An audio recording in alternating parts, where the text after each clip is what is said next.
மனசாட்சி உள்ள மக்களாட்சியாகவே இருக்கவே எங்கள் ஒரே விருப்பம். நமது விவசாயிகளுக்காகவும் நமது மக்களுக்காகவும் நின்றே ஆக வேண்டியது நம் கடமை, நம் உரிமை. எல்லாத்தையும் தாண்டி அதுதான் நம்ம உயிரான உணர்வு. நீராதாரம் தான் நம்மோட மிக முக்கியமான அடிப்படையான வாழ்வாதாரத்தில் ஒன்று. நதி நீர் உரிமையும் நம்முடைய மிக முக்கிய உரிமைகளில் ஒன்று. அதை பாதுகாத்தே ஆக வேண்டிய பொறுப்பு நம் அனைவருக்கும் உள்ளது.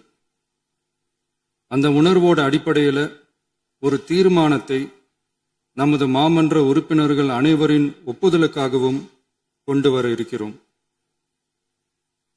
கட்சி வேறுபாடுகளை ஒதுக்கி வைத்துவிட்டு யாரும் யாரையும் குறை சொல்லாமல் ஒட்டுமொத்த தமிழ்நாட்டிற்காக நாம் அனைவரும் ஓரணியில் நிற்பவர்கள் என்பதை நிரூபிக்க வேண்டுமாறு அனைத்து சட்டமன்ற கட்சிகளின் அனைத்து உறுப்பினர்களையும் கேட்டுக்கொள்கிறோம். நம்முடைய